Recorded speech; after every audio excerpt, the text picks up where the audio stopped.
Ms. Linda Harrow believed discipline was power, and cruelty its instrument. In her fifth-grade classroom at Jefferson Elementary, she enforced obedience with icy precision, mistaking fear for respect. When 10-year-old Ava Gaines arrived one Monday morning with beautifully braided hair and bright confidence, Harrow saw not a student, but a challenge to her authority. By afternoon, that challenge ended in humiliation. Harrow shaved Ava's hair off in front of her classmates, calling it correction and discipline. To her, it was just another act of control. What she didn't know was that Ava's mother was the city's police captain, and she was about to learn what real power feels like. Before we go any further, comment where in the world you are watching from, and make sure to subscribe, because tomorrow's story is one you don't want to miss. The morning sun painted golden squares on the kitchen counter as Rochelle carefully packed Ava's lunch. She tucked a small note between the sandwich and apple, just like she did every day. Through the window, birds chirped their morning songs, matching Ava's cheerful humming from the bathroom where she was giving herself final checks in the mirror. "Mom, do you think everyone will like my hair?" Ava called out, her voice bouncing off the bathroom tiles. Rochelle smiled, remembering the hour they'd spent last night getting the braids just right. "Baby, your hair is beautiful. You look perfect for picture day."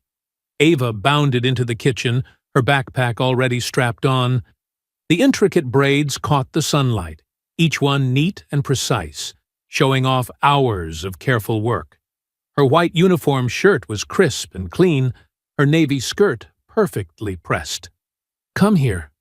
Let me look at you." Rochelle's heart swelled with pride as she took in her daughter's appearance.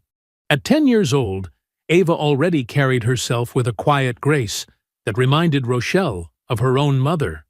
Rochelle bent down and kissed Ava's forehead, breathing in the sweet coconut scent of her hair products. "You're going to have the best picture in the whole fifth grade." The drive to Jefferson Elementary was filled with Ava's excited chatter about the upcoming class projects and which background she might choose for her photos. Rochelle savored these morning moments, knowing her day at the precinct would be filled with far less innocent concerns. As they pulled up to the school, other parents were dropping off their children.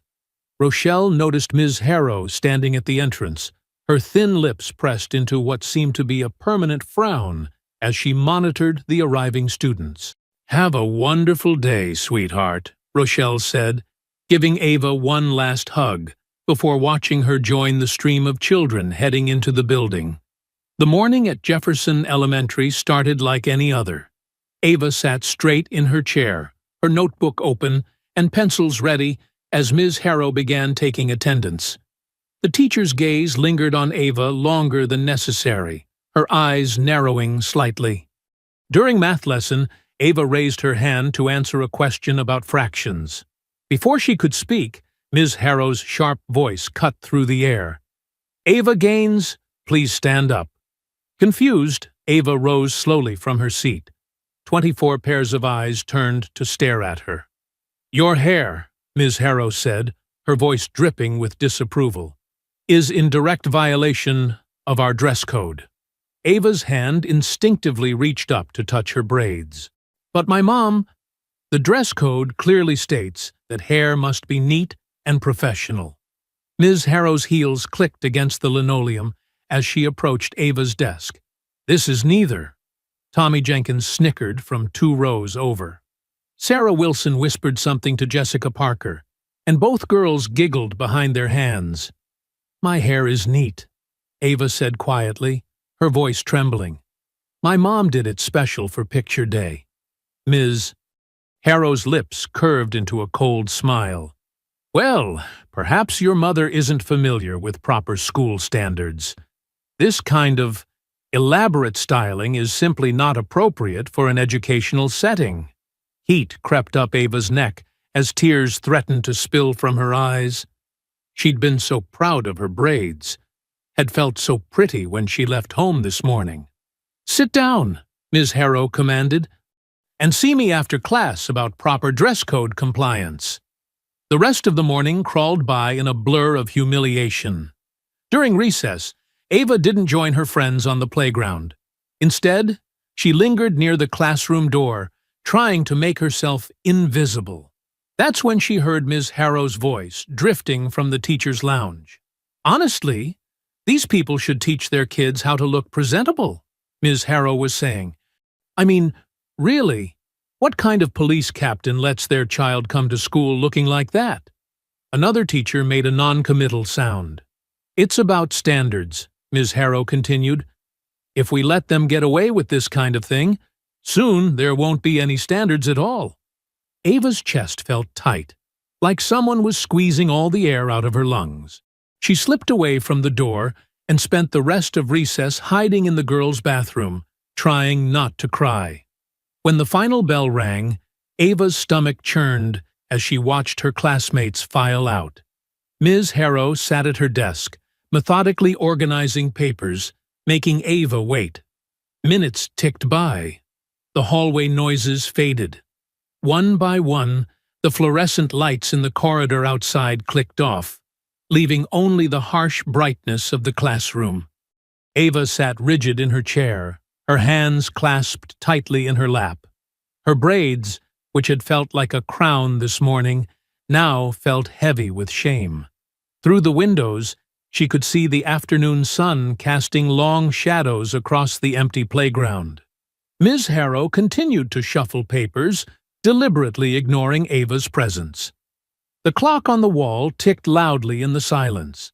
Tick, tick, tick, each sound echoing like a hammer in the empty room. The classroom lights flickered, making Ava jump slightly in her seat. She could hear her own shallow breathing in the stillness. Her throat felt dry, and her palms were sweaty against her skirt. More corridor lights switched off, darkness creeping closer to the classroom door. The next morning, Ava's steps dragged as she entered Jefferson Elementary. Her braids felt too tight, too noticeable. She kept her eyes down, counting the floor tiles as she walked to her desk. The classroom was already half full, quiet whispers stopping as she passed. Ms. Harrow stood at the whiteboard, her back rigid. When she turned around, her eyes locked onto Ava, with an icy stare that made the girl shrink in her seat. The morning announcements crackled through the speakers, but Ava couldn't focus on the words. All she could think about was Ms. Harrow's gaze, sharp as broken glass. During math, Ava tried to make herself invisible. She didn't raise her hand, even though she knew all the answers. She copied problems from the board with robotic precision, her pencil scratching quietly against paper. The morning dragged on like thick molasses. Every time Ms. Harrow passed by her desk, Ava felt the temperature drop. The teacher's heels clicked against the floor, like a countdown to something terrible. Just before lunch, while they were working on reading comprehension, Ava felt one of her braids loosen slightly. She reached up to adjust it, trying to be discreet. The chalk in Ms. Harrow's hand snapped. "That's it." Ms. Harrow's voice cut through the classroom silence. She strode to the door, key ring jangling. The lock clicked shut with a sound that made Ava's stomach twist. "Class, sit quietly and continue reading." Ms. Harrow's shoes clicked across the floor to her desk. The drawer scraped open. This has gone on long enough. Ava's heart pounded as Ms. Harrow pulled out electric clippers. The black cord dangled like a snake. "These are from the nurse's office," Ms. Harrow announced, plugging them into the wall. "For hygiene emergencies." The clippers hummed to life with an angry buzz. "Ms. Harrow, please!" Ava's voice came out as a whisper. "This is for your own good." Ms. Harrow's hand clamped down on Ava's shoulder, pinning her to the chair. "We can't have you disrupting class anymore with this distraction." The first pass of the clippers felt like ice against Ava's scalp. Her braids, the ones her mother had woven with such care and love, fell to the floor in lifeless coils. Tears blurred her vision as she watched them drop. "Stop!" Ava's scream echoed off the walls. "Please stop!" But Ms. Harrow's hands kept moving, mechanical and merciless. The clippers buzzed louder, hungrier. Tears streamed down Ava's face, dripping onto her white uniform shirt. Tommy Jenkins let out a nervous laugh. Sarah Wilson covered her mouth with both hands. Marcus Johnson stared at his desk, his shoulders tight with tension. Through her tears, Ava caught a glimpse of movement at the classroom window. Mr. Hayes, the janitor, stood frozen in the hallway, his mop forgotten in his hands. Their eyes met for a brief moment, his wide with horror, hers pleading for help.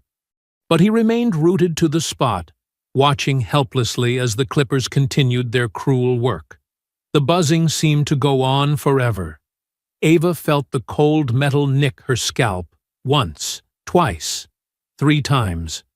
Warm trickles of blood ran down behind her ears. Her beautiful braids lay scattered on the floor like fallen soldiers. When Ms. Harrow finally stepped back, she brushed hair clippings from her hands like they were nothing more than chalk dust. "There, now you look appropriate for school." Ava's scalp stung. She could feel air on places that had never been exposed before. Her head felt too light, too vulnerable. "You may go home for the day," Ms. Harrow said, her voice crisp and professional as if she hadn't just assaulted a child. "Come back tomorrow ready to learn without any distractions." Ava's legs shook as she stood. The room spun slightly. She grabbed her backpack with numb fingers, barely feeling its weight. The walk to the door felt endless. Every step echoed in the silent classroom. No one looked at her directly. Their eyes darted away whenever she passed, like she was something shameful. The hallway stretched before her like a tunnel. Mr. Hayes was gone, only his abandoned mop remaining as evidence that anyone had witnessed her humiliation. The empty corridor amplified every sound, her shuffling feet, her quiet sniffles, the brush of her backpack against the wall. Outside, the playground was empty except for a few kids at recess. They stopped their game when they saw her, pointing and whispering. The afternoon sun beat down mercilessly, burning her exposed scalp. Ava's backpack hung limp against her spine as she trudged across the schoolyard. Each step felt heavier than the last, like her feet were made of concrete. The weight of what had happened pressed down on her shoulders, making it hard to breathe. Whispers followed her like shadows. "Look at her head. What happened to her hair? Is she crying?" The school gates had never seemed so far away. Ava kept walking, one foot in front of the other, her eyes fixed on the sidewalk ahead. The sun overhead felt like a spotlight, exposing every raw patch on her scalp, every tear that rolled down her cheeks. A group of third graders stopped their jump rope game to stare as she passed. Their ropes slapped against the ground in a rhythm that matched her heartbeat. Slap, step, slap, step, each sound marking another moment of this endless walk home. The front door crashed open, slamming against the wall. Rochelle looked up from her paperwork spread across the kitchen table, startled by the sound. Her coffee mug slipped from her fingers as she saw Ava standing in the doorway, her body shaking with violent sobs. The ceramic shattered on the floor, dark liquid spreading like a stain. But Rochelle didn't even notice. Her eyes were fixed on her daughter's head, her beautiful braids gone, replaced by uneven patches of hair and angry red marks where the clippers had cut into her scalp. "Baby?" Rochelle's voice cracked. She crossed the room in 3 quick strides, dropping to her knees in front of Ava. "What happened? Who did this to you?" Ava couldn't speak through her sobs. Her whole body trembled as she fell into her mother's arms, fingers clutching desperately at Rochelle's police uniform. "Ms. H. Harrow," Ava finally choked out. She said my hair was wrong. She locked the door and—" Something dark and dangerous unfurled in Rochelle's chest. Her arms tightened around Ava, feeling every shudder that ran through her daughter's small frame. The police captain's training, years of maintaining calm in crisis, melted away beneath a wave of pure maternal fury. "Stay here," Rochelle said, her voice low and steady despite the rage building inside her. She guided Ava to the couch, wrapping her in the soft throw blanket they kept there. "Mama's going to fix this." The drive to Jefferson Elementary took 7 minutes. Rochelle counted each one, her hands clenched white-knuckled on the steering wheel. Her badge caught the afternoon sun as she strode through the front doors, uniform crisp and authoritative. The click of her boots against the linoleum echoed like gunshots. She didn't stop at the front office, didn't sign in, didn't wait for permission. The hallway stretched before her as she marched toward room 203, where she knew Ms. Harrow would be teaching her afternoon class. The door flew open under her hand. 25 pairs of eyes snapped to attention as she entered, including Linda Harrow's, which widened briefly before narrowing in recognition. "Ms. Harrow." Rochelle's voice was arctic. "We need to discuss what you did to my daughter." Harrow's lips tightened into a thin line. "Captain Gaines, I'm in the middle of a lesson. If you'd like to schedule a parent-teacher conference?" "No." The word cracked like a whip. "We're doing this now. You want to explain to me why my 10-year-old daughter came home with her scalp bleeding? Why you thought you had the right to put your hands on my child?" Students shifted uncomfortably in their seats. Some looked down at their desks. Others watched with wide eyes as their teacher squared off against the uniformed police captain.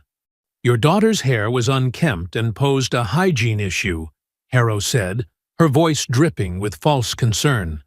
"As her teacher, I have a responsibility." "A responsibility?" Rochelle's laugh was sharp enough to cut glass.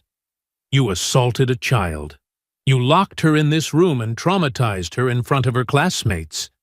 Now, see here," Harrow started, but footsteps in the hallway cut her off. Principal Cooper appeared in the doorway, his face a mask of practiced concern. "Captain Gaines, please.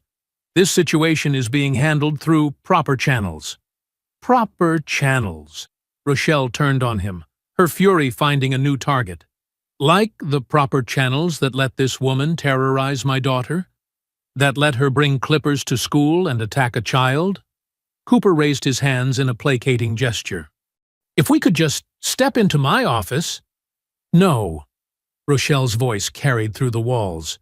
"We're doing this right here, where it happened, where everyone can see exactly what kind of people are teaching their children." Harrow's smirk hadn't fully faded.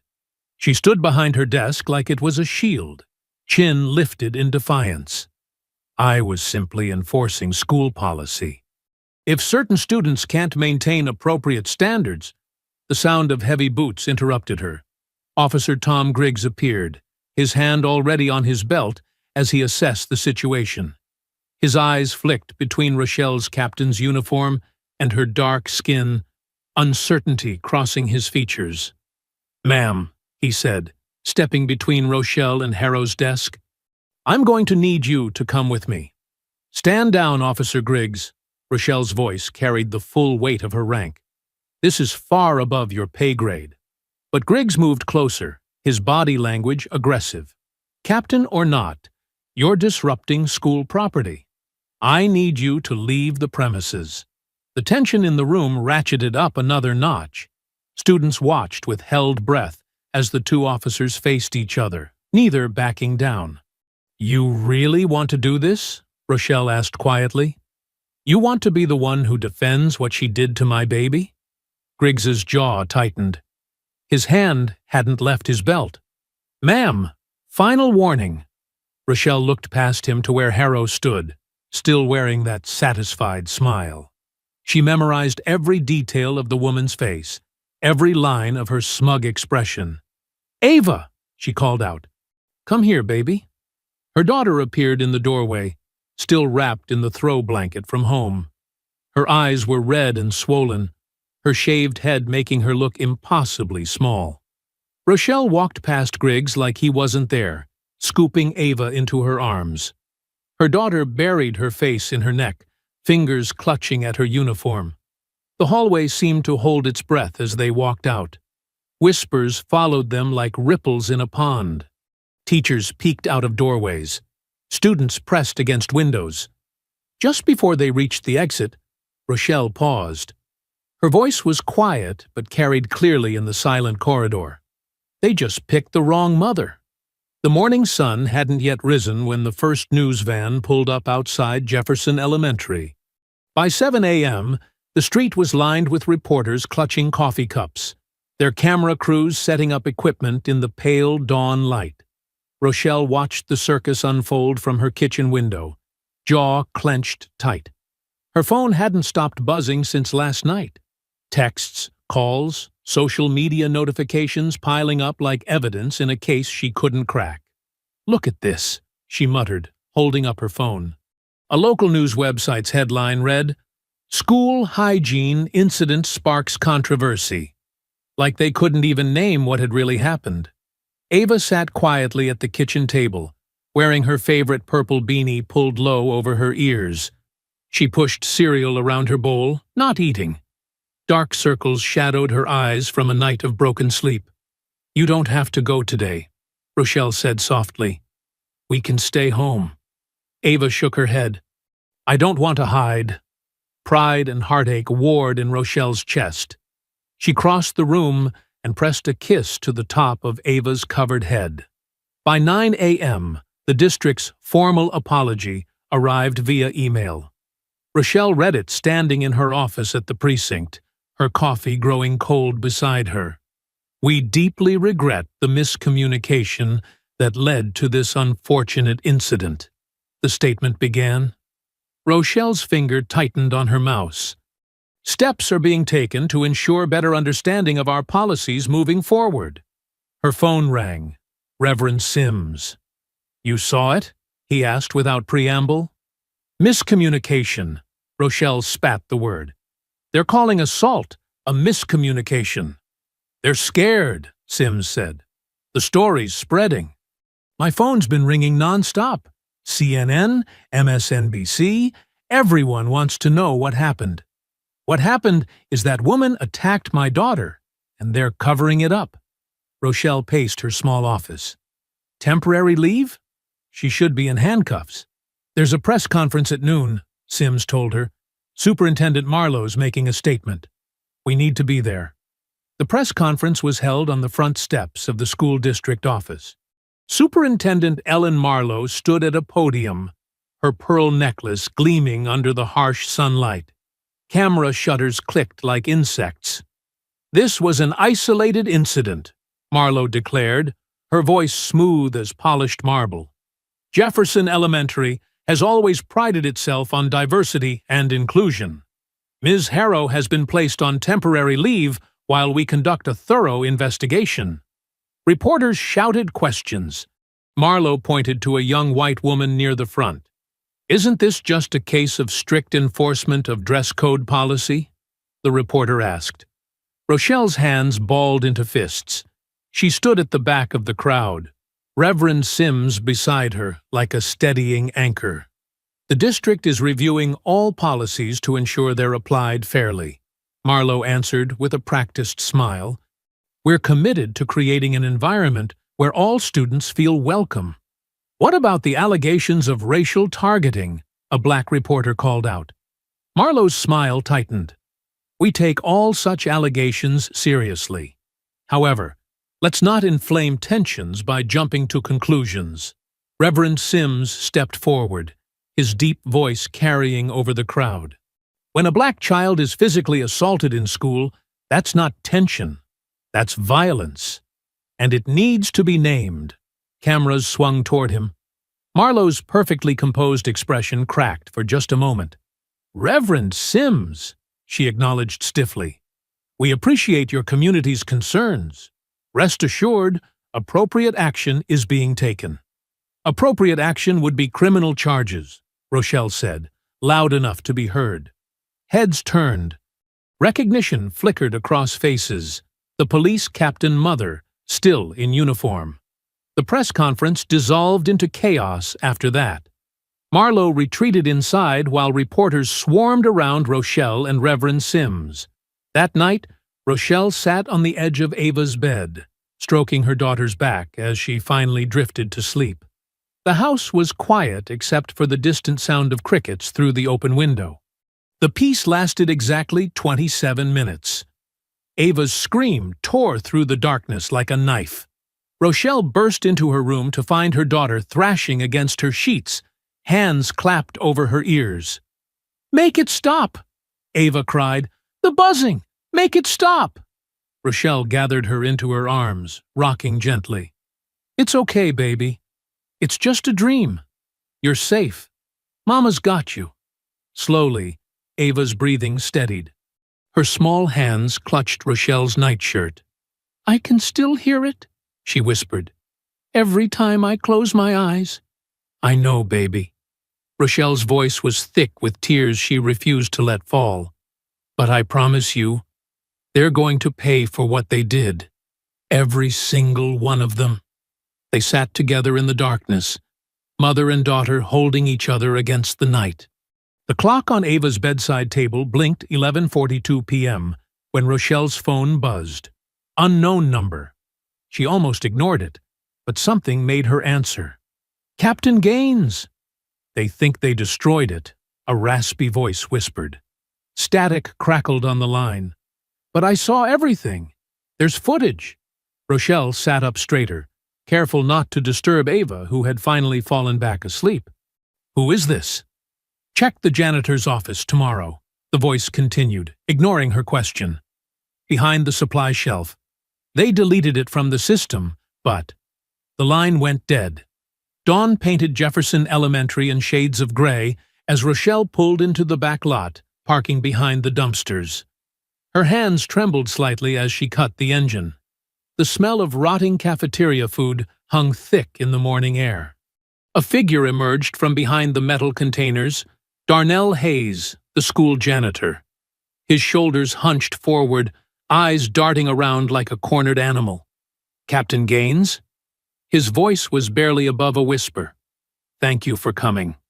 Rochelle stepped closer, keeping her voice low. "You called me last night?" Darnell nodded, wringing his hands. His uniform was wrinkled, dark circles under his eyes suggesting a sleepless night. "I saw everything. Everything they're trying to hide." "Tell me," Rochelle said, fighting to keep her voice steady. "I was cleaning the hallway outside room 204. Darnell's words tumbled out in a rush. "Heard screaming. When I looked through the window." He swallowed hard. "Ms. Harrow had your daughter cornered. She was smiling, Captain. Smiling while she did it." Rochelle's stomach churned. "The security cameras?" "There's one right outside that classroom. Caught everything." His hands shook harder. "But yesterday afternoon, IT guys showed up. Said they had orders to update the system. When they left, that footage was gone." "Who gave the order?" "Don't know for sure. But one of them mentioned something about the chief deputy's office on the phone." Rochelle's blood ran cold. Chief Deputy Lawrence Miles, her direct superior. The man who'd built his career on being untouchable. "I need proof," she said. "That's why I called you." Darnell glanced over his shoulder.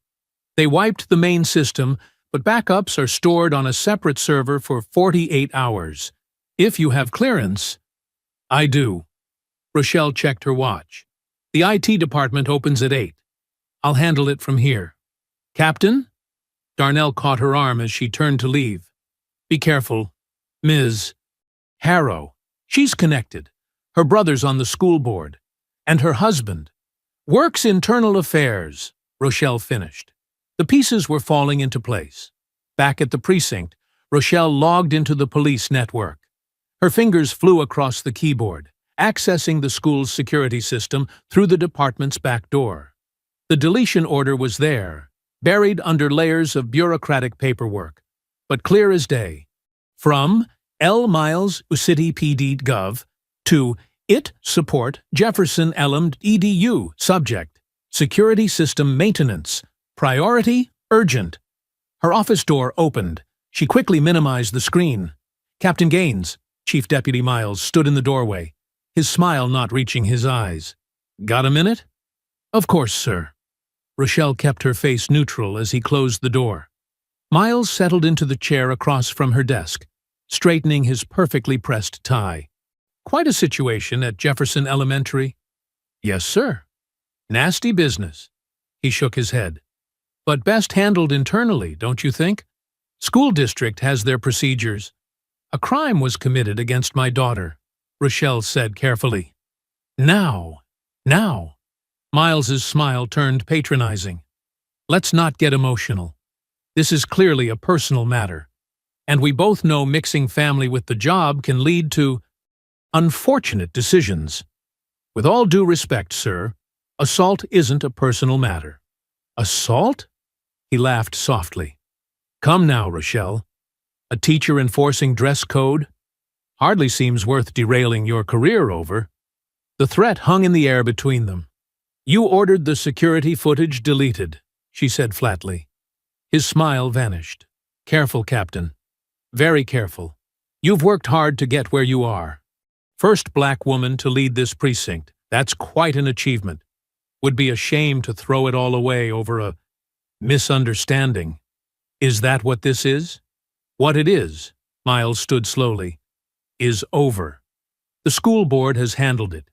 The media cycle will move on, and you'll remember where your loyalties lie. He paused at the door. For your own good. After he left, Rochelle sat motionless, staring at her computer screen. The deletion order seemed to mock her. Behind it lay something bigger, a web of connections between the school board, the police department, and God knew what else. The drive home felt endless. Rain started falling, fat drops splattering against her windshield. Her knuckles were white on the steering wheel. They're hiding something, she muttered, watching lightning split the darkening sky. The pieces swirled in her mind. Harrow's brother on the school board, her husband in internal affairs, Miles's involvement in the cover-up. This wasn't just about Ava anymore. This was about power, about systems protecting their own. Thunder rumbled overhead as Rochelle pulled into her driveway. The rain was falling harder now, drumming against her car roof like angry fists. Through her rain-streaked window, she could see Ava's bedroom light on, her daughter's silhouette at the window, still wearing that purple beanie, still trying to be brave. The neon sign of Pete's all-night diner buzzed and flickered in the rain. At 11 p.m., the place was nearly empty. Just a sleepy waitress refilling coffee cups and an old man reading yesterday's paper. Rochelle slid into a worn vinyl booth, her uniform still damp from the storm. Across from her sat Clara Benson, dark circles under her eyes, suggesting long nights chasing leads. The journalist's laptop hummed quietly between them. "Thanks for meeting me," Rochelle said, keeping her voice low. Clara nodded, pushing her wire-rimmed glasses up her nose. "Your message said it was urgent." The waitress approached. "Coffee?" "Please," they said in unison. Once the waitress moved away, Rochelle reached into her jacket pocket. The flash drive felt heavy in her palm, small but loaded with dynamite. She slid it across the sticky tabletop. Metadata from Jefferson Elementary's security system. Proof the footage existed before it was wiped. Clara picked up the drive, turning it over in her hands. "How did you get this?" "Let's just say I still have friends in IT." Rochelle wrapped her hands around the coffee mug, letting the warmth seep into her fingers. "But there's more. I've been digging. I'm listening." Clara pulled out a small notebook, pen poised. Paul Harrow, Linda Harrow's brother, sits on the school board, has for 8 years. He chairs the disciplinary committee. Clara's pen scratched across the paper. The same committee that would review complaints against teachers? Exactly. Rochelle leaned forward. And her husband, Michael Harrow? works internal affairs at my precinct. The unit investigating your conduct after the confrontation at school. One big happy family. Rochelle's smile was bitter. Clara set down her pen. This goes deeper than one racist teacher, doesn't it? Much deeper. Chief Deputy Miles personally ordered that footage deleted. Why would someone at his level get involved in a school disciplinary issue? Thunder rolled outside as they sat in silence, digesting the implications. The old man with the newspaper shuffled out, leaving them alone except for the waitress. I'll need more than metadata to run this story, Clara said finally. Hard evidence, witnesses. Rochelle's phone buzzed. Darnell Hayes' number flashed on the screen. Captain? His voice shook. There's a car. Been following me since I left work. Rochelle sat up straighter. Where are you? Almost home. Dark sedan, no plates. Every turn I make, they make. Get inside, lock your doors. I'm on my way. Clara was already gathering her things. Go. I'll start digging into the school board's financial records. See what shakes loose. Be careful, Rochelle warned. These people? I know. Clara's eyes were hard. I've brought down corrupt officials before. Just get your witness somewhere safe. The rain had settled into a steady drizzle by the time Rochelle reached Darnell's small house on Oak Street. No sign of the sedan, but the janitor's hands still trembled as he let her in. They stayed out there for 20 minutes, he said, pacing his living room. Just sitting there, watching. Did you see the driver? Too dark. Darnell stopped at the window, peering through the blinds. This is about the footage, isn't it? They know I saw. I won't let anything happen to you, Rochelle promised. We'll set up surveillance, get you protection. I got a teenage son to think about, Darnell interrupted. Can't afford to lose this job. Can't afford to die either. Rochelle's phone buzzed again, a text from Clara. Found something. Board finances don't add up. Call tomorrow. Stay with your sister in Millbrook for a few days, Rochelle told Darnell. Just until we sort this out. He nodded slowly. What about you? They know you're investigating. I can handle myself. But driving home, every shadow made her pulse quicken. Every parked car looked suspicious. The weight of what they were uncovering pressed down on her chest like a stone. It was past midnight when she finally pulled into her driveway. The house was dark except for Ava's nightlight glowing softly through her window. Rochelle found her daughter still awake, sitting cross-legged on her bed. Can't sleep? Rochelle sat beside her, smoothing the purple beanie Ava refused to take off. Had the dream again. Ava's voice was small. About the Clippers. Come here, baby. Rochelle pulled her close, breathing in the sweet smell of her shampoo. Nobody's going to hurt you again. I promise. Are you going to catch the bad people? Yes. Rochelle's voice was firm. All of them. She tucked Ava in, making sure her favorite stuffed elephant was close by. Try to sleep now. You're safe. Love you, Mom. Love you too, baby. Rochelle kissed her forehead and turned out the light. In the hallway she paused, listening to the quiet house. Everything seemed peaceful, normal. But somewhere out there, a dark sedan was idling in the shadows, its headlights off, watching and waiting.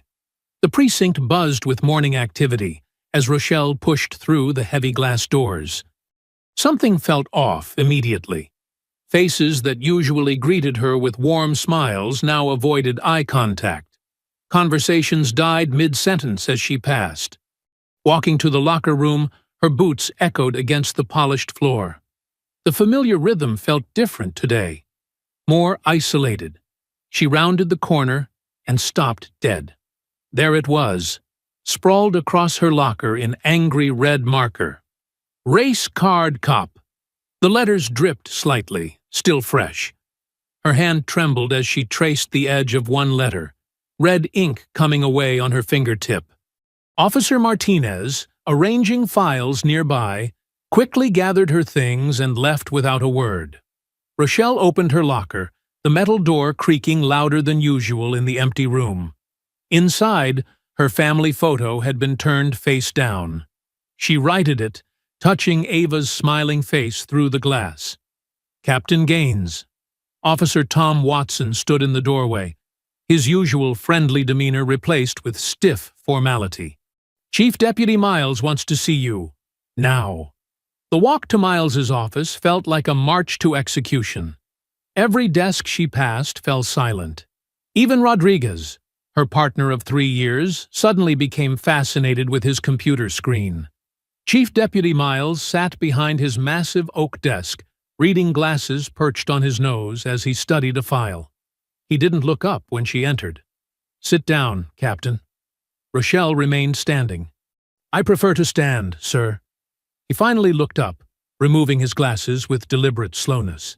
"This isn't a request." She sat, spine straight, hands folded in her lap. The leather chair creaked under her. "Do you know why you're here?" Miles leaned back, studying her. "No, sir." He slid a folder across the desk. "Unauthorized access of police databases. Multiple searches on civilian personnel. School board members. Their families." His voice hardened. "Internal affairs officers. I was investigating a crime against my daughter. Your daughter's situation was handled through proper channels." Miles cut her off. "The teacher was disciplined. The school apologized. But you couldn't let it go, could you? My daughter was assaulted. This isn't about your daughter anymore." He stood, towering over her. "This is about you abusing your position for a personal vendetta." Rochelle's hands clenched in her lap. "Sir, with respect, your badge and gun." He held out his hand. "Pending investigation." The room seemed to tilt sideways. "For how long?" "Until Internal Affairs completes their review." His smile didn't reach his eyes. "Could be weeks. Could be months." Her fingers trembled as she unclipped her badge. The metal felt cold, lifeless. 15 years of service, reduced to this moment. "You're making a mistake," she said quietly. "No, Captain." He dropped her badge into his desk drawer. "You did." The drive home was a blur. Rain started falling again, matching her mood. Her phone buzzed, a text from Clara. "Board financial records show suspicious transfers. Need to meet." She pulled into her driveway just as Ava's school bus stopped at the corner. Her daughter walked slowly toward the house, shoulders slumped, clutching papers to her chest. "Baby?" Rochelle met her at the door. "What's wrong?" Wordlessly, Ava handed over her report card. Straight A's in every subject, except one. Behavior. F. "Mrs. Peterson says I'm disruptive," Ava whispered, "but I haven't done anything. I just sit quiet like you told me." Rochelle scanned the comments section. Student shows defiant attitude. Refuses to participate. Negative influence on other students. Who is Mrs. Peterson? Ms. Harrow's friend. They eat lunch together. Of course. Harrow's influence, spreading like poison through the school. Other teachers carrying out her vendetta. Go do your homework, baby. Rochelle kissed her daughter's forehead. This isn't your fault. Later that night, after Ava was asleep, Rochelle sat alone in her dark living room. Her suspended badge lay on the coffee table, moonlight catching the metal. Outside, rain tapped against the windows like nervous fingers. She picked up the badge, its familiar weight now strange in her hand. The system she'd dedicated her life to had turned against her daughter. If they won't protect my daughter, she whispered into the darkness, I'll do it myself. Her phone lit up. Another text from Clara. Meeting tomorrow. 7 a.m. Same diner. Big breakthrough. Rochelle set down her badge and reached for her laptop. If she couldn't use police resources anymore, she'd find another way. The screen's blue light illuminated her face as she began typing, documenting everything. Every incident, every connection, every suspicious coincidence. In Ava's room, The nightlight cast star-shaped shadows on the ceiling. Her daughter slept fitfully, still wearing her purple beanie. The sight strengthened Rochelle's resolve. They thought suspending her would shut her up, make her back down. But they didn't understand. This was never about the badge. This was about a mother protecting her child. And she was just getting started. The rain continued falling, washing away another day, but not the anger, not the determination. Tomorrow would bring new battles, new revelations. For now, Rochelle kept typing, building her case in the darkness, piece by piece. Clara's article hit the internet at exactly midnight. By dawn, it had spread like wildfire across social media. The headline blazed across screens. Corruption and cover-ups. The real story behind Jefferson Elementary's hair-cutting incident. Rochelle sat at her kitchen table, coffee growing cold, as she scrolled through the explosive report. Clara had connected every dot. Financial records showing Paul Harrow's company receiving inflated contracts for diversity training that never happened. Internal affairs cases mysteriously disappearing when Linda Harrow's husband handled them. A pattern of complaints from black parents buried under bureaucratic paperwork. Her phone wouldn't stop buzzing with notifications. The story was everywhere. By 8 a.m., protesters had gathered outside Jefferson Elementary. Their signs bobbed in the morning light. Justice for Ava, and Stop Protecting Racists, and Fire Them All, Frau. Rochelle watched the live coverage on her laptop. The crowd kept growing. Parents, students, community members. Some held pictures of Ava's shaved head. Others carried printouts of Clara's article. "Mom!" Ava appeared in the doorway, still in her pajamas. "Why are all those people at my school?" "They're standing up for what's right, baby." Rochelle pulled her daughter close. "Sometimes that's what it takes." The protest spread to City Hall by noon. Local news crews jostled for position as speakers took turns at the microphone.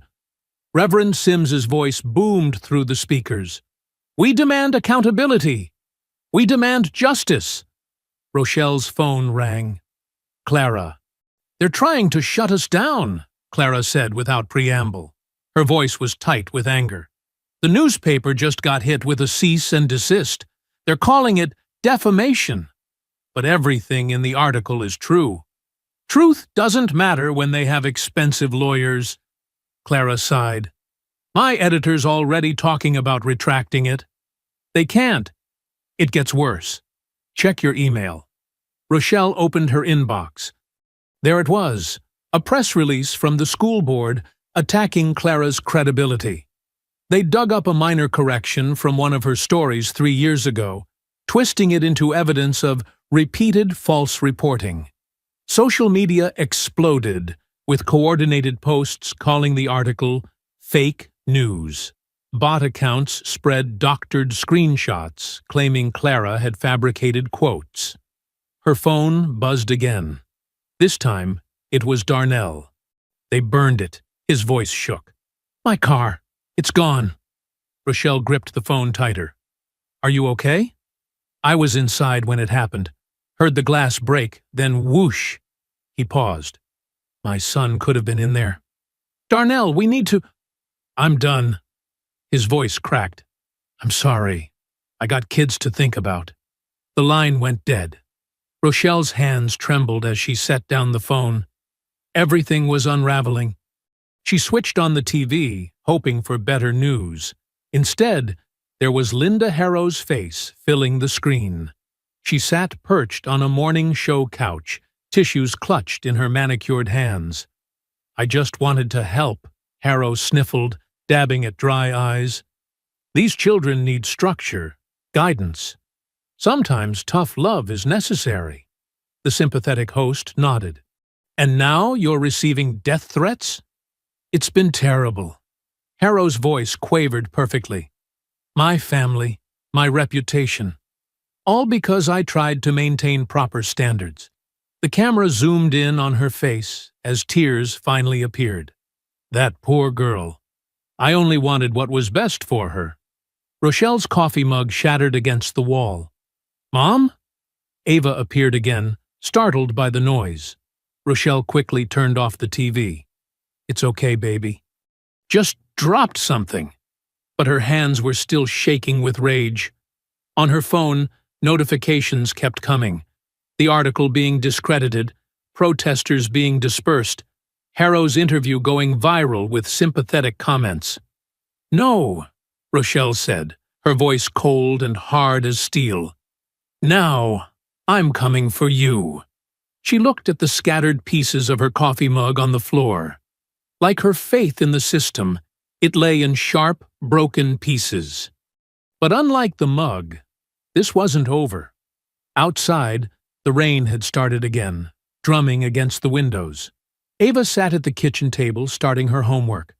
Her purple beanie was pulled low, hiding the still uneven patches where her hair was slowly growing back.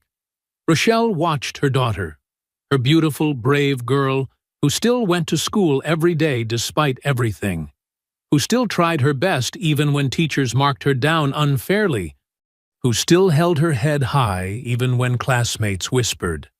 The TV in the other room continued playing Harrow's interview. Her fake tears and practiced sympathy carried through the walls like poison. Rochelle's phone lit up with another text from Clara. Don't give up. I'm still digging. The broken pieces of the mug caught the kitchen light, scattering it like tiny mirrors. Each shard reflected a different angle of the truth, just like each piece of evidence they'd gathered showed another facet of the corruption. Harrow thought she'd won, thought her crocodile tears and powerful connections would protect her, thought she could play the victim while destroying a little girl's dignity. But she didn't understand what she was dealing with, didn't understand that some mothers don't stop, don't back down, don't give up until justice is served. The subpoena arrived on a Tuesday morning, crisp white paper that felt like ice in Rochelle's hands. Internal Affairs, Misconduct Investigation, Mandatory Appearance. The words blurred as she read them again and again. Ava watched from across the breakfast table, her spoon frozen halfway to her mouth. What's wrong, Mom? Nothing, baby. Rochelle folded the paper carefully, tucking it into her jacket pocket. Just some work stuff. But her hands wouldn't stop shaking as she drove Ava to school. She'd been expecting this, waiting for the system to bare its teeth. The hearing was scheduled for tomorrow at 9 a.m. sharp. No time to prepare. No time to gather defense. That was deliberate, of course. She called Clara from the parking lot. They're making their move, Rochelle said, watching parents hurry their children into Jefferson Elementary. Some still carried protest signs, but the crowd was much smaller now. Internal Affairs, hearing tomorrow. It's a trap, Clara's voice crackled through the speaker. They'll try to discredit you officially. I know. Rochelle watched a teacher who looked like Linda Harrow's twin shepherd her class inside. But if I don't show, they'll say I'm guilty. Be careful. They'll record everything. Rochelle's laugh was bitter. Good. So will I. That night, she laid out her dress uniform, pressed sharp enough to cut paper. Her badge caught the lamplight, throwing shadows on the wall. Suspended or not, she was still Captain Rochelle Gaines. They couldn't take that away. The morning of the hearing dawned gray and humid. The police headquarters loomed like a fortress of glass and steel. Rochelle straightened her collar, checked the tiny recorder hidden in her pocket, and walked through the front doors. The conference room was packed. Chief Deputy Miles sat at the head of the long table, Mayor Briggs beside him. The Internal Affairs panel lined one side, all white faces, all stern expressions. Linda Harrow's husband among them, smirking slightly. Captain Gaines. Miles gestured to the single chair facing them all. Please, be seated. Rochelle sat, spine straight as a ruler. Her phone buzzed, a text from Clara. We're ready if you need backup. This hearing, Miles began, shuffling papers importantly, concerns serious allegations of misconduct, misuse of police resources, unauthorized access to confidential records, and actions detrimental to public trust. Mayor Briggs leaned forward, his expensive suit creasing perfectly. "We're very concerned about the damage to community relations, Captain. Your personal crusade has caused significant disruption." "My personal crusade?" Rochelle's voice could have frozen flame. "You mean seeking justice for my daughter?" "Your daughter's situation was handled appropriately by the school district," Miles cut in. "Your subsequent actions, however, handled appropriately?" Rochelle's laugh made several panel members flinch. "A teacher assaulted my child. The school covered it up. The system protected the perpetrator. And you're investigating me? Watch your tone, Captain." Miles's smile was razor thin. "Remember who you're speaking to." "Oh, I know exactly who I'm speaking to." Rochelle leaned forward. "I'm speaking to the men who helped hide security footage, who buried complaints from black parents, who let racism flourish because it was convenient." The room temperature seemed to drop 10 degrees. Mayor Briggs adjusted his tie nervously. "These are serious accusations," Miles said softly. His eyes glittered with malice. "But you think anyone will believe a black woman over the system that made her?" The words hung in the air like smoke. Rochelle felt the recorder in her pocket, solid as truth. "The system didn't make me," she replied, each word precise as a bullet. "I made it to captain despite the system. Despite men like you who think power means never facing consequences." "Careful, Captain." Mayor Briggs's voice was silk over steel. "Your pension is at stake. Your future. Think about your daughter." "I am thinking about my daughter." Rochelle stood slowly, commanding the room. "I'm thinking about every black child who faces people like Linda Harrow. Every parent who gets told to stay quiet. Every voice that gets silenced because it's inconvenient." "Sit down, Captain," Miles barked. "This hearing isn't finished." "No," Rochelle agreed. "It's just beginning. Because now we have proof of exactly who you are and what you're willing to do to keep power." She turned to leave, but Miles's voice stopped her. "If you walk out that door," he said, "you'll never wear that badge again." Rochelle paused, hand on the doorknob. "Maybe it's time for a new badge, one that actually stands for justice." The door closed behind her with a quiet click. In the hallway, fluorescent lights hummed overhead. Her phone was already in her hand, Clara's number on the screen. "I've got it," she said quietly. "The whole conversation. Miles, Briggs, all of it." "Send it now," Clara replied, "before they can stop you." Rochelle's fingers moved swiftly, attaching the audio file. "If I go down," she said, "play it loud enough for the world to hear." The file uploaded with a soft chime. Down the hall, she could hear voices rising in the conference room. Angry, panicked voices. They'd realize soon what she'd done. But it was too late. The truth was out there now, recorded in their own words. No tears, no lawyers, no political connections could erase it. 2 days after the hearing, Rochelle's phone exploded with notifications. The security footage, long thought destroyed, had surfaced online. Someone had uploaded it to every major social media platform simultaneously. The video was crystal clear. Linda Harrow's face twisted with contempt as she circled Ava like a predator.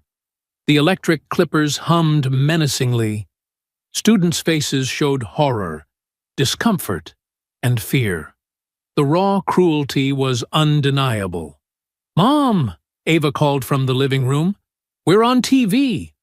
Every news channel carried the story.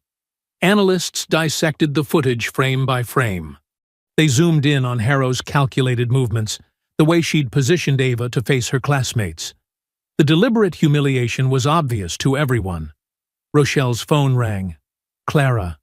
"It's everywhere," the journalist said, breathless. "Twitter, Facebook, YouTube. They can't take it down fast enough. People are sharing it faster than they can delete it. Any idea who leaked it? Anonymous source. But get this. There's more. The footage shows Miles entering the school that afternoon. He went straight to the IT office. Rochelle's hand tightened on the phone.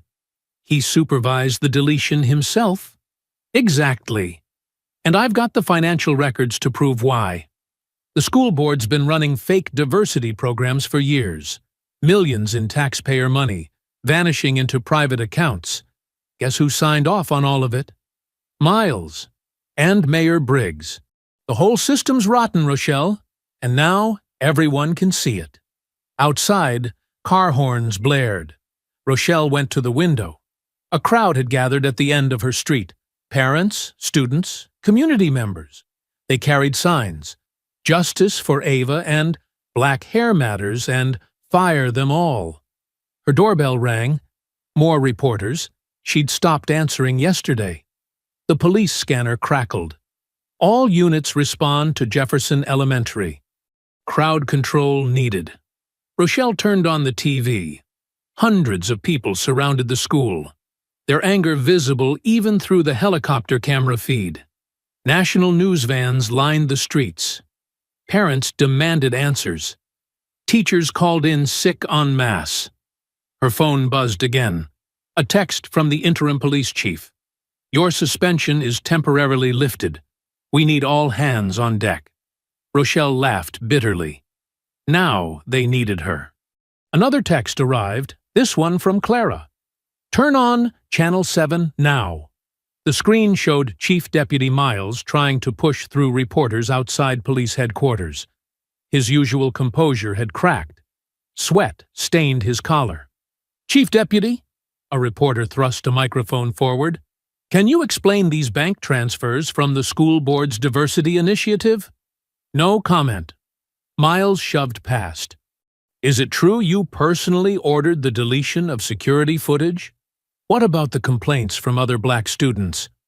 Did Mayor Briggs know about the embezzlement? Miles broke into a run, diving into a waiting car. The camera caught his panic perfectly. Rochelle's phone rang again. The interim chief, this time. Captain Gaines, he said. We need you at the command center. This situation's getting out of hand. Is it? Rochelle watched another wave of protesters join the crowd outside her house. Or is justice finally getting its day? Please, Captain.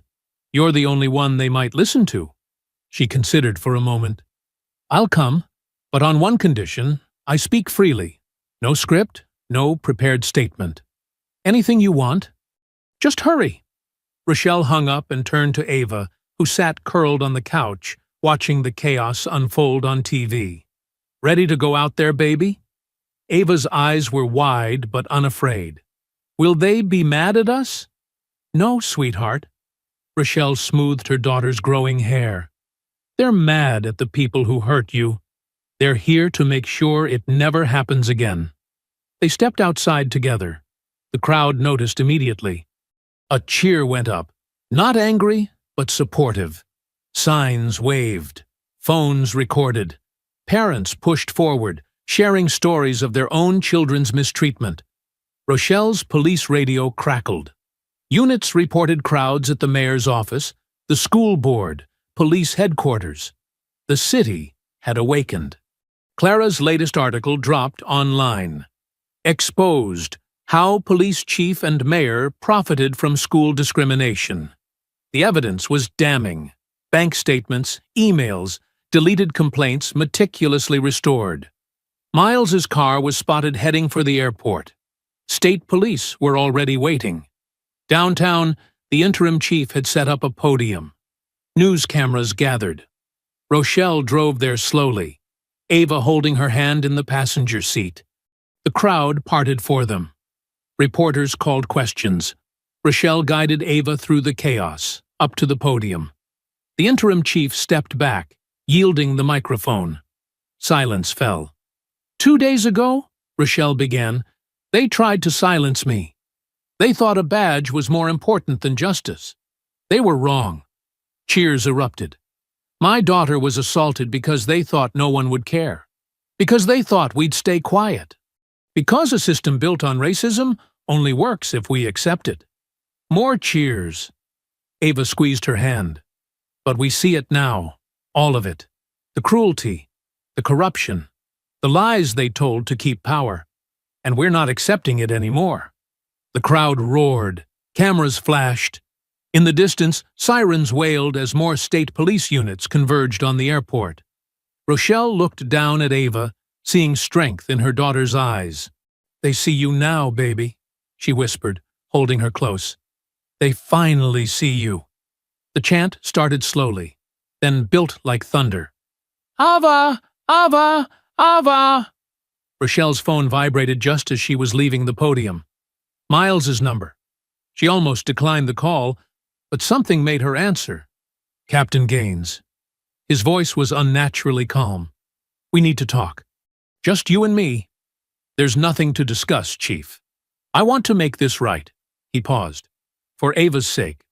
Meet me at the old conference center on Pine Street. 1 hour." Rochelle's instincts screamed trap, but this might be her only chance to get a full confession. "Fine, 1 hour." She called Clara immediately. "I need a wire. Fast." 20 minutes later, they met in a pharmacy parking lot. Clara handed over a small recording device and showed her how to hide it. "Be careful," Clara warned. "He's desperate. That makes him dangerous." Rochelle nodded, tucking the wire beneath her jacket. She touched her police badge. Reinstated just hours ago. Its weight felt different now. The old conference center loomed gray and empty, its parking lot deserted except for Miles's black SUV.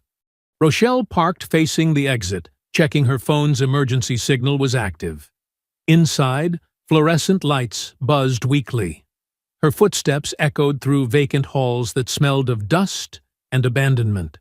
She found Miles in room 204, standing at a window that overlooked the city. "Thanks for coming."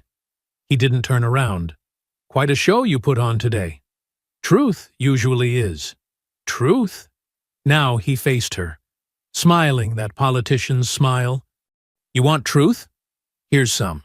You're not the first black officer to cause trouble, just the loudest." "This isn't about me." "No?" He stepped closer. "Then why make it personal?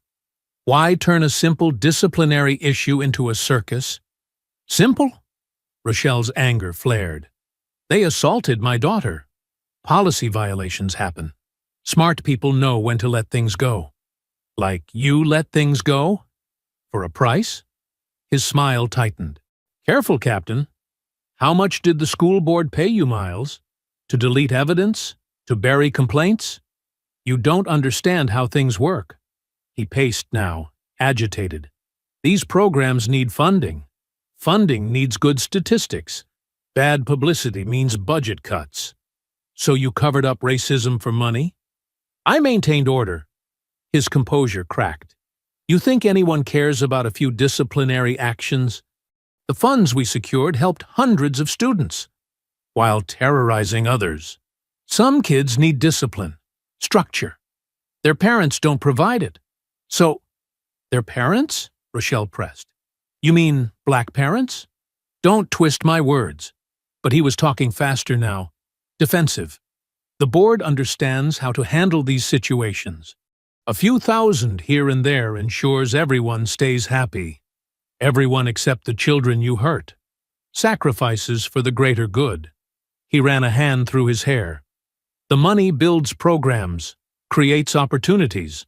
What's a few incidents compared to millions in funding?" "Those incidents were children, Miles. My daughter—" "Your daughter should have followed the rules." He slammed his hand on a desk. "Like you should have. We gave you everything. Position, power, respect. And you threw it away for what? Justice?" Rochelle stepped closer, voice steady. "How many others? How many children did you silence?" "Dozens," he laughed bitterly. "Maybe hundreds, all neatly filed away. 5,000 per incident, standard rate. 10,000 for the really bad ones." His eyes narrowed. Yours would have been 20. Special circumstances. A floorboard creaked behind her. Miles's eyes flicked to her jacket, where the wire made a slight bulge. His face transformed. You're wearing a wire. Not a question. Rochelle backed toward the door. It's over, Miles. He lunged with surprising speed, grabbing for her throat. They crashed into a stack of chairs. Rochelle's police training kicked in. She blocked, twisted, broke free. But Miles was bigger, stronger, driven by desperation. He caught her jacket, tearing at it, trying to reach the recording device. The door burst open. Darnell Hayes charged in, swinging his janitor's mop like a staff. The metal handle caught Miles in the ribs, sending him stumbling. "Run!" Darnell shouted. Rochelle scrambled up, clutching the wire secure against her chest. Miles recovered, shoving Darnell aside, reaching for her again. She ducked under his grasp and drove her knee up. Hard. Miles doubled over, wheezing. Darnell grabbed her arm, pulling her toward the exit. They ran through dark hallways, footsteps thundering behind them. Miles's curses echoed off empty walls. Rochelle's heart pounded, but the recording device was safe. They burst into the parking lot just as police sirens wailed in the distance. Someone had called it in, probably Clara, monitoring from nearby. "Get in!" Rochelle yelled to Darnell, jumping into her car. The engine roared to life. Miles staggered out the front door, face contorted with rage. He raised something in his hand, a gun. Rochelle floored the accelerator. Bullets pinged off the trunk as they fishtailed onto the street. In her rearview mirror, blue lights converged on the conference center.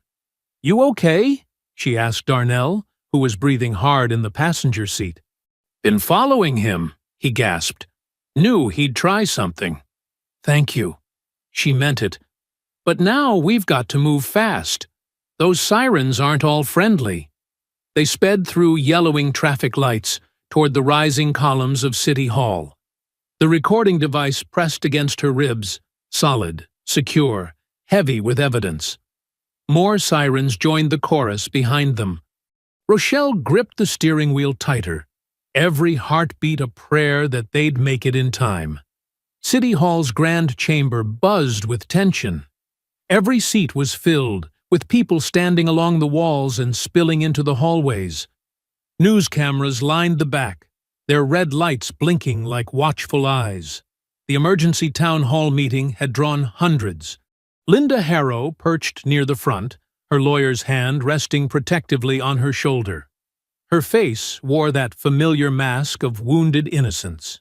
Behind her, Chief Deputy Miles lounged with calculated casualness, though his fingers drummed restlessly on his armrest. Mayor Briggs stood at the podium, his usual commanding presence diminished by recent events. "We're here tonight to address serious allegations regarding Jefferson Elementary School and—" The double doors burst open. Rochelle strode in, Darnell Hayes right behind her. Her jacket was torn, a bruise darkening on her cheek, but her eyes blazed with purpose. The crowd's murmuring grew louder. "Captain Gaines," Mayor Briggs stammered, "this is a scheduled meeting." "Perfect timing, then." Rochelle's voice carried through the chamber.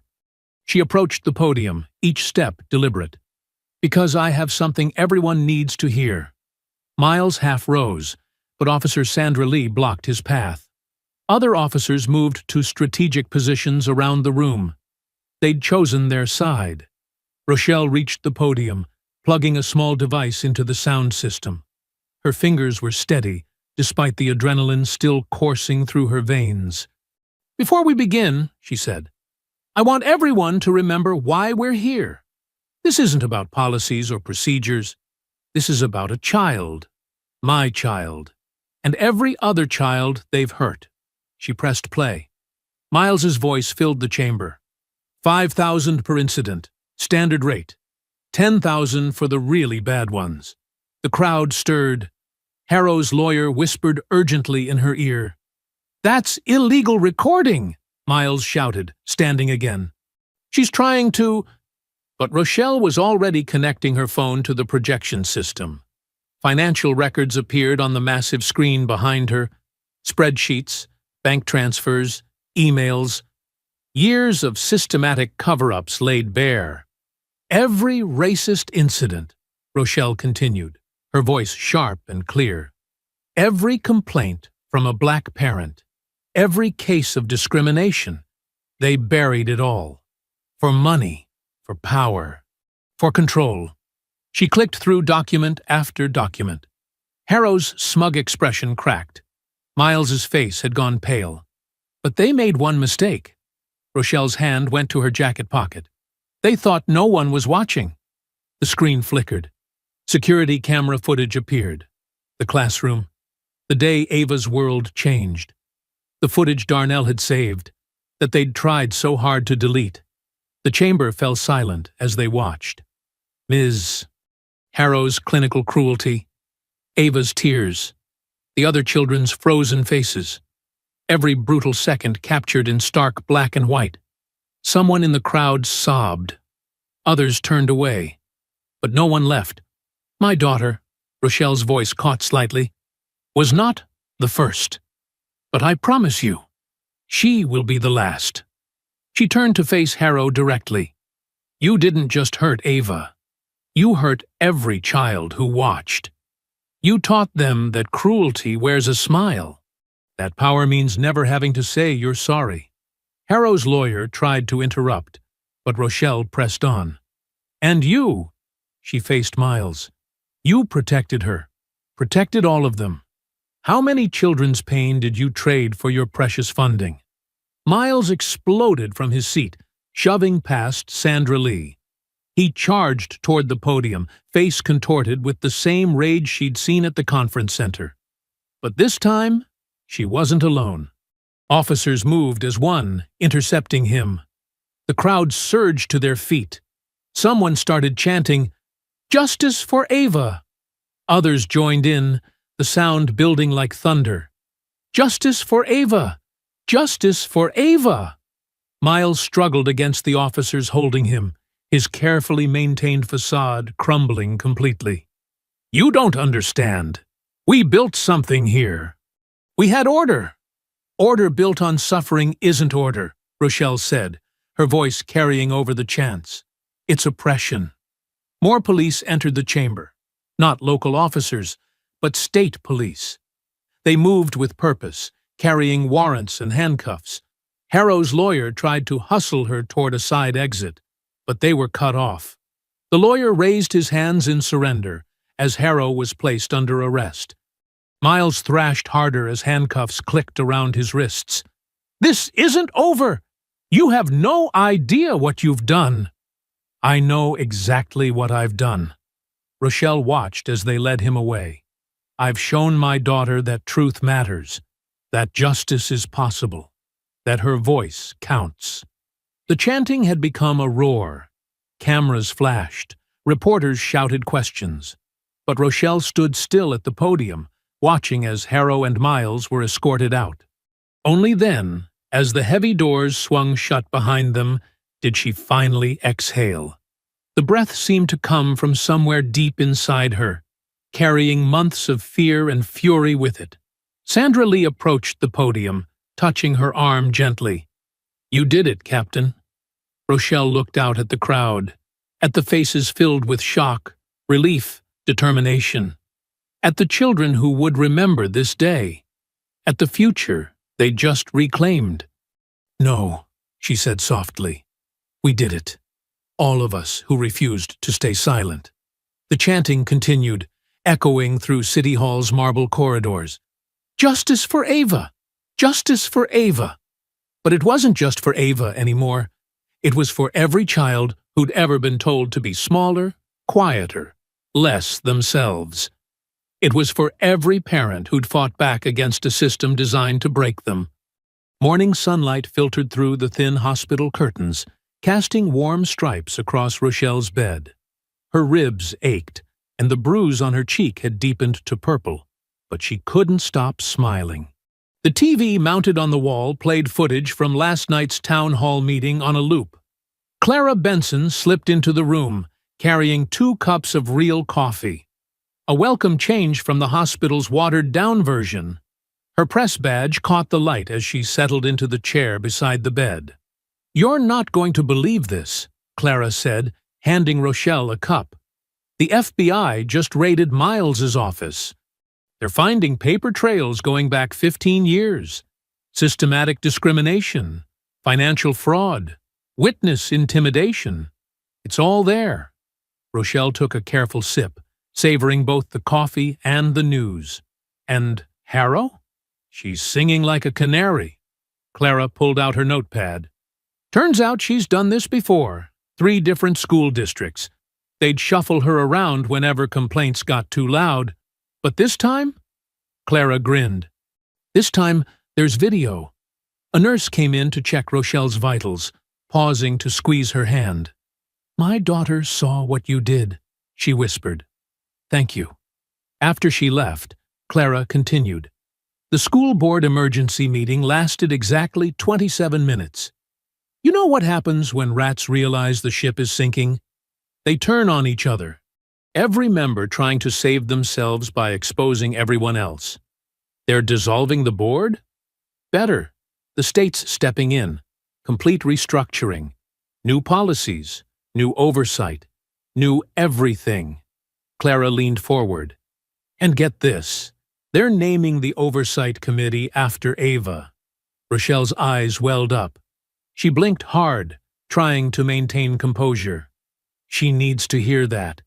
After everything they put her through, oh, it gets better. Clara pulled up a news alert on her phone. Mayor Briggs just announced his resignation, called it personal reasons, but everyone knows. He can't survive being linked to this. The TV caught their attention as breaking news graphics flashed across the screen. The anchor's voice filled the room. In a stunning development, federal authorities have expanded their investigation to include 3 neighboring school districts.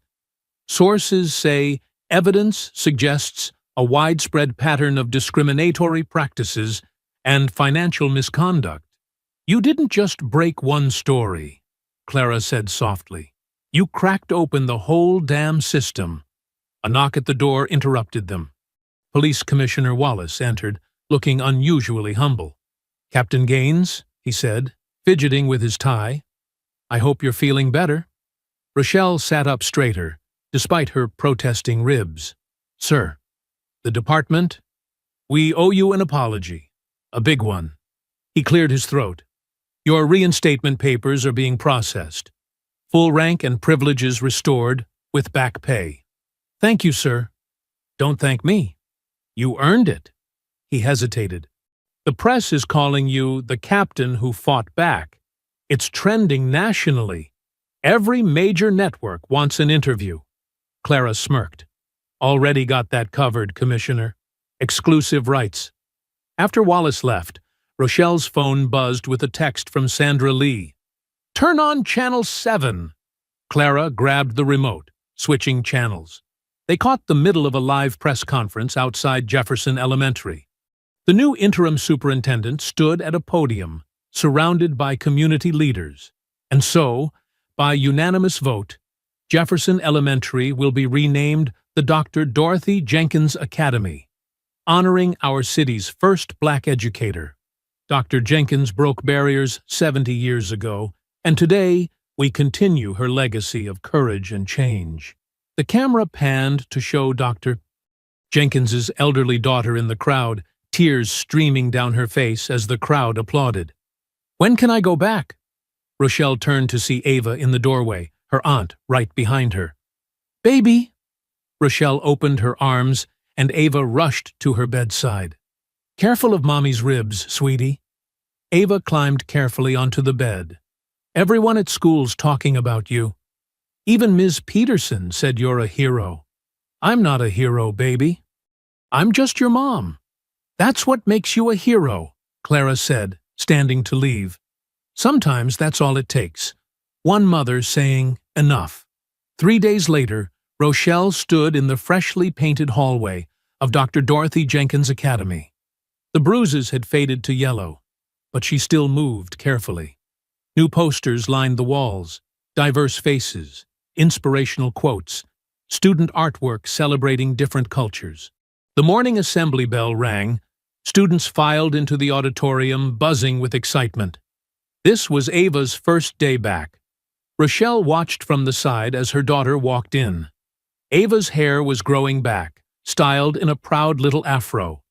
But it was her walk that made Rochelle's heart swell. Head high, shoulders back, stride confident. The students erupted in applause. Not polite, scattered clapping, but real, thunderous appreciation. Some kids stood up, then more. Soon the whole assembly was on their feet. Ava blushed, but didn't duck her head. She smiled and walked to her seat, every inch her mother's daughter. The new principal, a warm-voiced woman named Dr. Carter, took the microphone. Today marks a new chapter in our school's history. But more importantly, it marks a new chapter in how we treat each other, how we celebrate our differences, how we stand up for what's right. Rochelle watched as Ava found her friends, not just her old group, but new faces too. They made space for her, welcomed her, protected her. The morning sunlight streamed through the auditorium windows, catching the new bronze letters in the entryway. Dr. Dorothy Jenkins Academy, where every voice matters. The ancient oak tree in town square stretched its branches wide, as if embracing the hundreds of people gathered beneath. Its leaves rustled in the late afternoon breeze, casting dancing shadows across the assembled crowd. Folding chairs filled the square, with people standing shoulder to shoulder in the back, all faces turned toward the simple wooden podium. Reverend Sims stood tall, his gray hair catching the sunlight as he adjusted the microphone. His deep voice carried across the hushed gathering. "We come together today," he began, "not just to celebrate victory, but to honor courage. The kind of courage that speaks truth when lies are more comfortable. The kind that stands tall when others would have us bow our heads." He paused, his eyes scanning the crowd. "Let us pray," he said, bowing his head.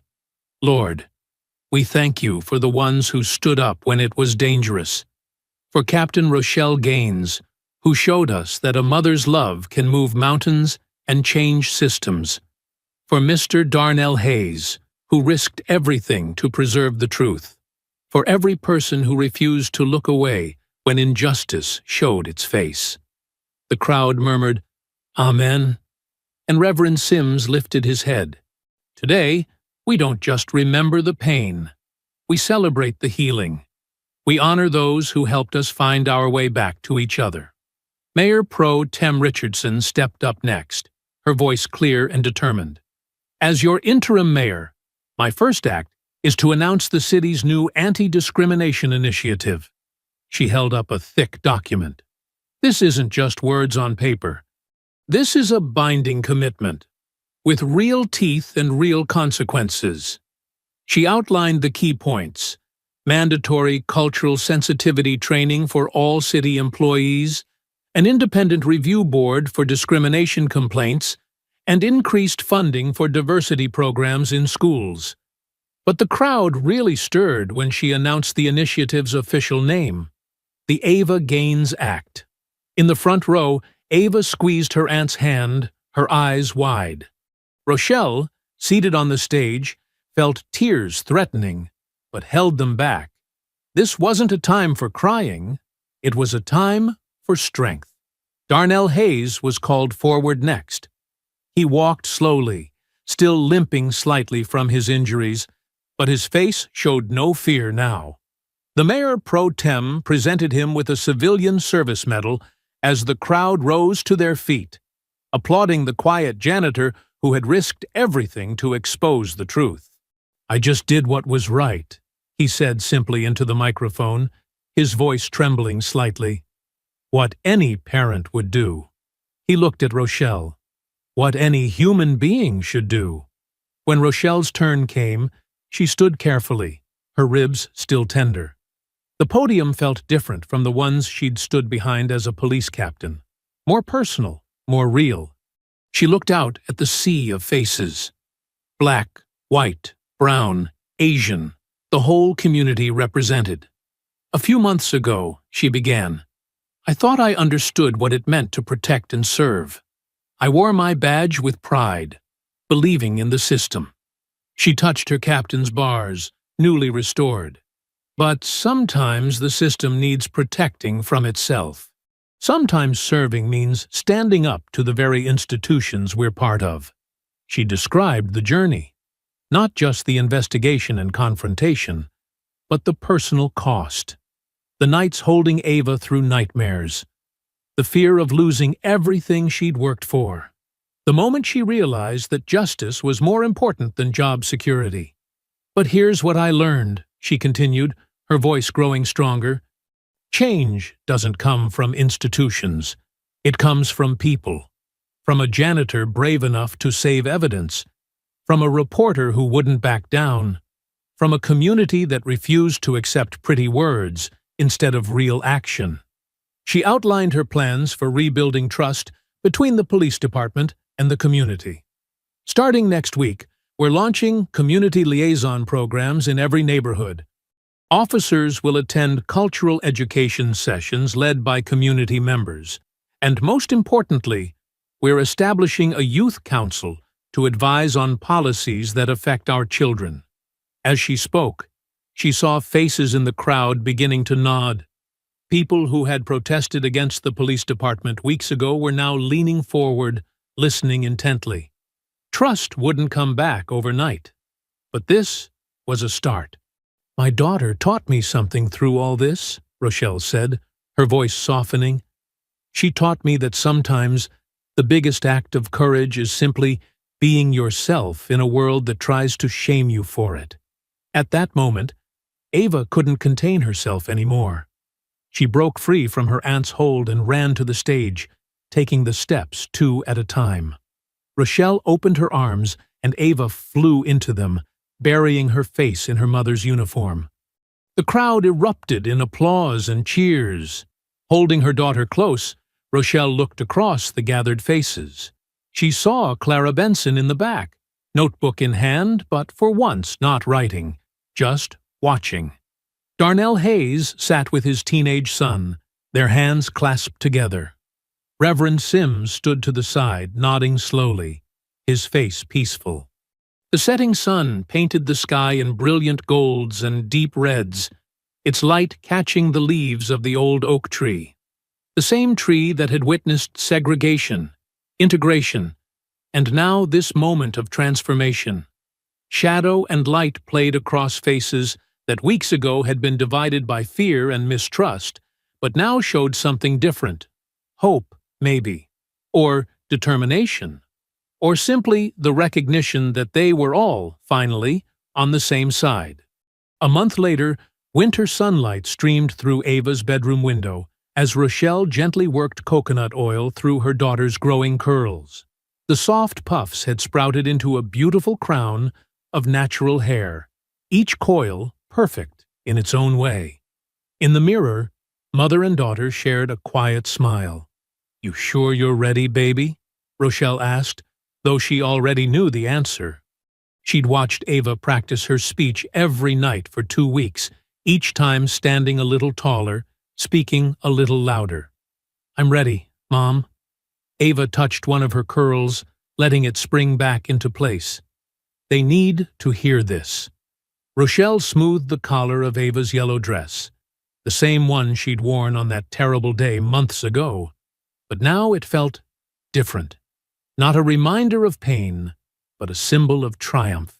"You look beautiful," she said, pinning a small silver butterfly clip into Ava's hair. The drive to Jefferson Elementary, now renamed Mary McLeod Bethune Elementary, was peaceful.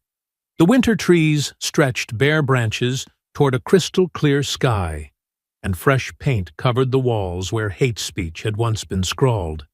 The parking lot was already filling with parents and community members arriving for the Black History Month ceremony. Inside the auditorium, the transformation was even more striking. Student artwork lined the walls, portraits of civil rights leaders, paintings of African masks, and collages celebrating Black excellence. A banner stretched across the stage reading, "Our history, our pride, our future." Principal Diana Washington, the school's first Black principal, greeted them at the door. "Ava, you're our closing speaker," she said with a warm smile. "We saved the best for last." Other students hurried past, clutching note cards and adjusting costumes. A group of fifth graders practiced their steps for an African dance performance. Teachers arranged chairs and checked microphones. The nervous energy was electric. Rochelle found her seat in the front row next to Clara Benson, who'd become a close friend since breaking the story. Darnell Hayes sat nearby with his family, nodding in greeting. The auditorium filled quickly. Parents, teachers, community members, and even a few local news cameras. The program began with the younger grades singing "Lift Every Voice and Sing." A third-grade class performed a skit about Ruby Bridges. Two fourth-graders gave a presentation on inventors like George Washington Carver and Garrett Morgan. Each performance drew enthusiastic applause, but there was a palpable anticipation for the final speaker. When Principal Washington stepped up to introduce Ava, the room fell silent. "Our last presenter," she said, "is someone who taught us all about courage, identity, and the power of speaking truth. Please welcome Ava Gaines." Ava walked to the podium, her yellow dress bright against the dark stage. She adjusted the microphone, took a deep breath, and began. "My speech is called 'They Tried to Take My Hair,'" she said, her voice clear and steady. "But this isn't just about hair. It's about who gets to decide what's beautiful, who gets to tell us who we are." She described that day in the classroom, not with anger or hatred, but with truth that cut deeper than either. She spoke about the shame she'd felt, the confusion, the pain. But then her voice grew stronger. "They thought they could break me by taking my hair," she continued. "They thought they could make me smaller, make me hide. But they were wrong. My hair grew back stronger. And so did I." The audience sat transfixed as this 10-year-old girl spoke about identity, about pride, about the difference between rules and justice. Some wiped tears. Others nodded in recognition of their own battles. "My mom taught me something important," Ava said, looking directly at Rochelle. "She taught me that sometimes you have to fight back with more than just words. You have to fight back by being exactly who you are, as loud as you can be." She touched one of her curls. "This is my crown now. Nobody can take it away. Because it's not just hair. It's my history, my culture, my pride, and I'm not hiding anymore." The applause started before she finished her last word. It built slowly, then erupted into a standing ovation that shook the auditorium. People rose to their feet, cheering and crying. Principal Washington dabbed her eyes with a tissue. Clara squeezed Rochelle's hand. "She's incredible," she whispered, "just like her mother." Rochelle couldn't speak. She watched her daughter standing tall on that stage, bathed in spotlight, her natural hair forming a perfect halo around her face. Tears rolled down her cheeks as she remembered holding that sobbing, wounded child months ago. Now she saw a warrior, a leader, a force of nature. Students crowded around Ava as she left the stage, asking to touch her hair, complimenting her speech. Parents approached Rochelle, thanking her for starting a movement that had transformed not just the school, but the entire community. As they gathered their things to leave, Rochelle caught sight of their reflection in the auditorium window. Mother and daughter, both standing tall, both wearing their natural hair like crowns. She thought about all they'd been through, all they'd fought for, all they'd won. "They tried to take her hair," Rochelle whispered to herself, watching Ava laugh with her friends. But they only sharpened her crown.